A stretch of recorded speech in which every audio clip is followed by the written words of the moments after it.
Hello there everyone, I'm back again with another 10 things you don't know about Let It Die.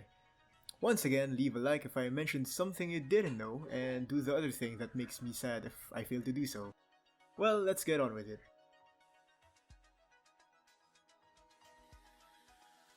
The first one is that no matter how hard you try, you can't die in the tutorial. As you can see in the clip, my health is stuck at 1 no matter how many times I get hit. This actually makes it the perfect time to learn how to dodge the enemy's attacks and know how punishing each attack really is. The next one is about these statues that you bow to whenever you go to a TDM run. Have you ever wondered why? They don't really talk about this figure in-game. Is it some sort of obscure Japanese god? Is this what Uncle Death actually looks like? Well, you can figure out the answer by checking behind it. It actually holds copies of what looks like the Underworld Rolodex.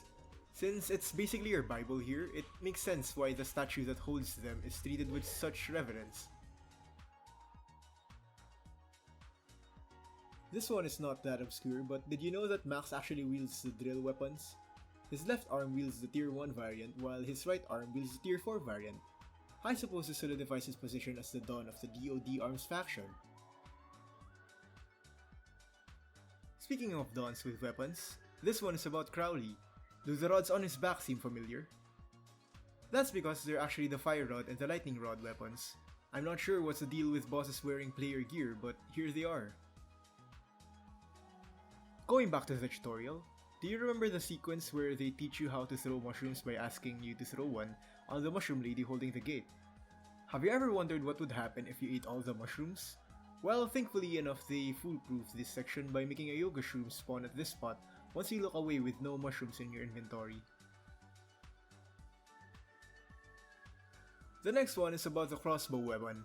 Did you know that if you perform its Gore-tastic finisher, you actually pin the head of the enemy to the wall you're facing? You probably know this if you regularly use a crossbow, but I just find it cool that there's a Gore-tastic finisher that creates a physical object in the environment. Did you know that if you fire a projectile with a fireworks launcher, the enemies will be attracted to that same spot as if you were heard there? This works for the M2G weapon as well and can be used to lure in enemies one by one, or at least pull them to a location that's better to fight in. For the next one, we're visiting our crafty friend Chocofunsha. Did you know that he has special dialogues which trigger if you visit him after doing specific things? Here's one where he talks about your TDM team after you pick one. You chose a refined team. That's an elegant flag. Thanks. Here's another that I know of after you find his brother Gyakufunsha in the tower. So, you went to my little brother's store, huh? He knows his stuff. For an idiot. He can't make a darn thing. Well, it's your choice after all. Here's another thing about the Magnum Weapon. You know that the rage move fires a powerful shot that deals a ton of damage.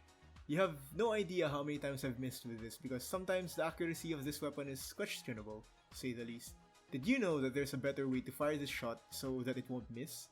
The description doesn't say it's actually an explosive shot, so just shoot your shot on their feet and they will get hit with big damage with less chance of missing. Last thing for this video is about the opening animation when you first play the game. Before I continue, I'd like to warn you about this one thing being a bit of a spoiler for the end of the game. It's alright, I'll give you time to leave. Okay, still here?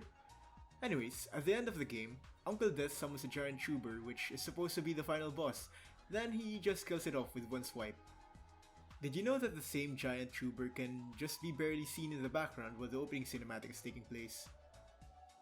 I just noticed this one while I was recording my run for my climbing tips video. Anyways, those were the 10 obscure things I've come up for this video. I hope you enjoyed watching and I hope you keep on fighting, senpai. Bye bye. So, I hope you all were entertained by that video. Click here if you want to watch another video of mine, which is selected by the magical YouTube algorithm. Please don't forget to gently click that like and subscribe button if you liked my content. Thank you very much for watching and I'll be seeing you guys. Bye bye.